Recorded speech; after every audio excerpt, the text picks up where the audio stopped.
Shakespeare foi um escritor muito importante. Ele é considerado um dos maiores dramaturgos de todos, e o legado dele é tão crucial que nem adianta ficar aqui explicando. Mesmo assim, o Shakespeare é muito pouco estudado no Brasil e dentre as várias obras dele, o Júlio César é a que mais me fascina e eu posso explicar. Quando ele lançou Júlio César, ele estava no meio da carreira dele. E esse é um dos livros mais bem recebidos pelos contemporâneos, apesar de algumas pessoas mais modernas serem mais críticas.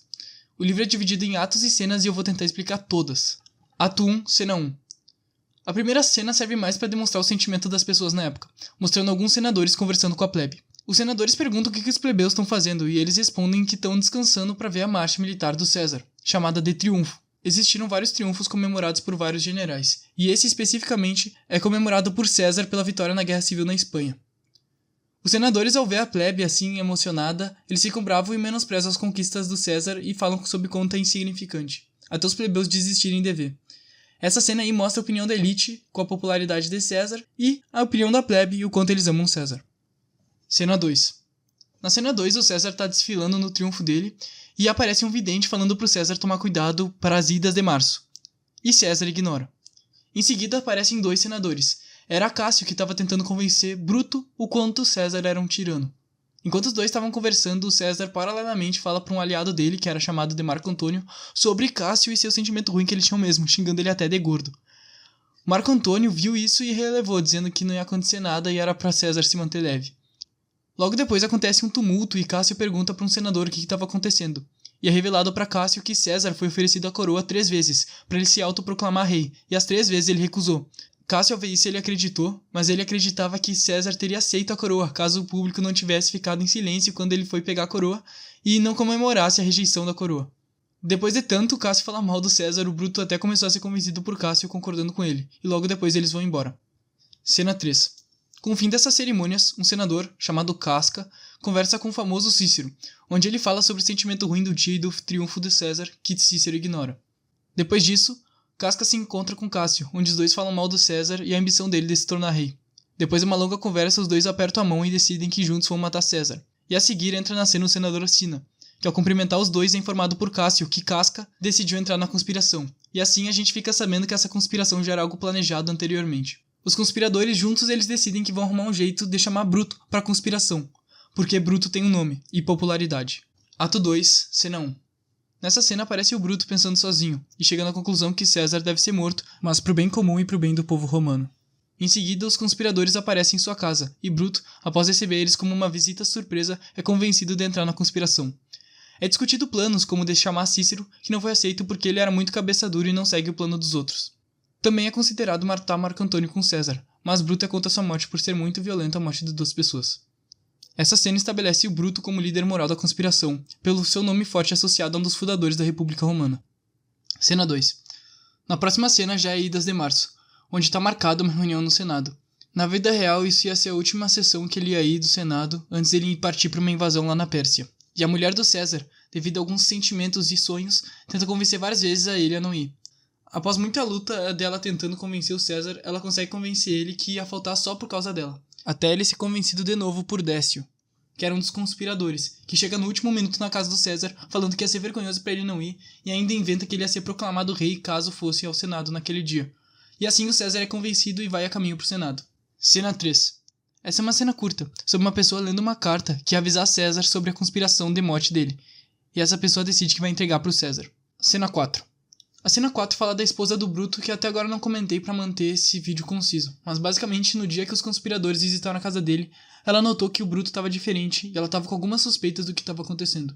Nessa cena, ela pede pro escravo investigar a situação da entrada dos senadores. Quando o escravo explicou para ela a situação, ela começou a ficar muito nervosa e começou a ficar tonta. Ela se ligou que essa conspiração ia acontecer e ela desejou boa sorte ao marido dela, enquanto passava mal. Ato 3, cena 1. Na ida do César, várias pessoas tentaram alertar ele do perigo que ele estava sofrendo, só que foi em vão. No caminho, aquela carta da cena 3 do ato 2 tenta ser entregue, só que o César ignora essa carta. Em seguida, o César vê aquele vidente do início da trama e brinca com ele que as idas de março chegou. E o vidente responde seriamente que apesar das idas de março terem chegado, ela ainda não acabou. Então eles foram ao Senado. Ao chegar no Senado, o Trebônio distrai o Antônio, e César fica sozinho com os conspiradores, que pedem a liberdade de Públio Cimber, um senador que tinha se rebelado contra o César, que o próprio César recusou.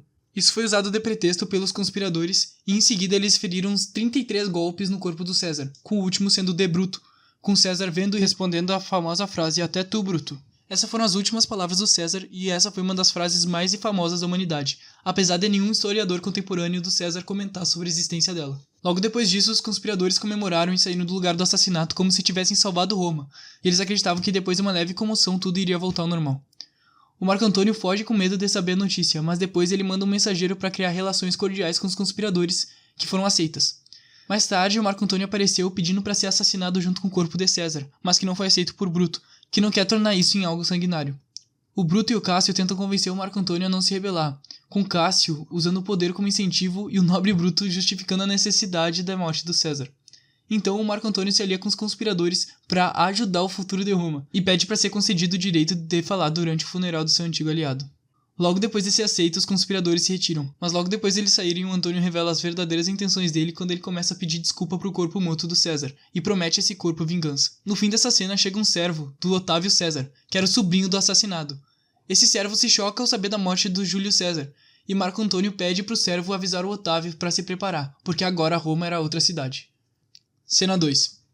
Depois de um tempo o funeral ocorre, e apesar do povo começar irritado com o acontecimento, o Bruto com a oratória dele consegue convencer todos os plebeus a se manterem calmos e verem a tirania de César, e o público começa a aceitar o destino de Roma. Só que quando chega a vez do Marco Antônio falar, ele começa sendo passivo-agressivo com os conspiradores, falando que apesar de respeitar eles, não entendeu por que eles queriam assassinar alguém que era tão grande e que tinha feito tantos feitos pelo povo de Roma. O orador revela ao povo a herança que o César tinha deixado para eles, que dava um pouquinho de dinheiro para cada um dos cidadãos de Roma. A partir daí a plebe se enfurece e, incitada com a oratória do Marco Antônio, taca fogo na cidade, matando todos os conspiradores que vêm, e eles começam a fugir da cidade. A oratória do Marco Antônio e o discurso feito por Shakespeare é uma das partes mais estudadas desse livro e eu recomendo vocês lerem o discurso escrito. Cena 3. Essa é uma cena curta que mostra um senador saindo de casa e vendo a comoção que acontece, ele decide fugir da cidade. Só que no caminho é parado pela plebe, e acaba sendo descoberto e assassinado. Ato 4, cena 1. Esse quarto ato acontece um pouquinho de tempo depois de tudo isso acontecer. Aparece Otávio e Lépido em reunião junto com Marco Antônio, e os três são os herdeiros da política do César e eles juntos decidem formar um triunvirato. Depois do Lépido sair da cena, ele é traído, com Marco Antônio falando sobre a inutilidade dele e ele convence o Otávio a dividir o império entre só eles dois. Cena 2. A próxima cena acontece na Grécia, onde os conspiradores, Cássio e Bruto, formaram dois exércitos depois de perderem o controle da cidade. Quando eles dois se encontram, é revelado que Cássio e Bruto estavam de mal, e os dois, depois de se encontrar, entram numa tenda para discutir em particular sobre suas desavenças. Cena 3. A cena inicia com Cássio e Bruto brigando. O Cássio briga com Bruto pela punição de oficial corrupto, e o Bruto acusa o próprio Cássio de corrupção e de negar auxiliar ele quando ele precisava de dinheiro. A situação entre os dois escala e Cássio estende uma adaga e pede para Bruto assassinar ele agora. Bruto, ao ver a situação que se encontrava, se acalma e pede desculpas, e os dois, depois de se acalmar, voltam com as suas relações amigáveis e começam a beber. O Cássio comenta que estava surpreso com a raiva do Bruto anteriormente, e o Bruto comenta que se perdeu com essa filosofia estoica, principalmente ao receber a notícia da morte da esposa dele. Essa parte aí é uma das mais estudadas da obra, porque ela representa a diferença de caráter entre os dois conspiradores, porque enquanto o Bruto era de valor e era justo, Cássio era alguém emotivo e cabeça quente. Os dois seguem bebendo e chegam notícias sobre Roma, que contam que mais de 70 senadores morreram pelas conscrições do triunvirato, incluindo o próprio Cícero, e que Otávio e Marco Antônio estavam indo em direção a eles para travar uma batalha. O Cássio e o Bruto decidem os futuros das suas tropas e eles começam a discutir. O Bruto propõe ir para uma cidade próxima chamada Filipos, e Cássio discorda, falando que ao procurar o exército as tropas do Marco Antônio iam se desgastar. Mas o Bruto fala que ter a cidade em posse dele seria superior, porque as tropas inimigas iam poder conseguir pegar a logística na cidade, e eles já estavam cansados de tanto marchar. O Cássio tenta contra-argumentar, só que ele é interrompido, então ele cede e concorda com o Bruto e eles concordam em marchar no outro dia. Todos foram dormir. Durante essa noite o Bruto dorme e vê um fantasma, esse fantasma dizendo que era o César, que comenta que os dois se verão amanhã em batalha e o Bruto se assusta, e pergunta se alguém mais na tenda dele viu isso, só que ninguém viu nada. Essa cena aí mostra a culpa que o Bruto sentia pela conspiração e era um presságio do que ia acontecer no dia seguinte. E é assim que começa o ato 5, cena 1. A cena começa com Otávio e Marco Antônio comemorando a ida do exército inimigo para Filipos, que os ajudaria na batalha, e isso demonstra o erro da decisão feita por Bruto.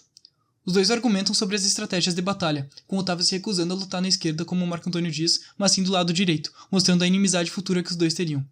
Perto da cidade, os conspiradores encontram o exército do Marco Antônio e do Otávio, e os dois lados conversam antes da batalha. Eles começam a trocar farpas, com Marco Antônio falando sobre o assassinato injusto do César e Cássio se justificando, só que sem acordo eles seguem a batalha. Antes de começar a batalha, o Bruto e o Cássio conversam seriamente. O Cássio comenta que hoje é o dia do aniversário dele, mas eles começam a ter dúvidas se a vitória era tão certa assim. Comentando sobre o que fazer se eles perderem e eles concordarem em não se deixarem ser capturados vivos.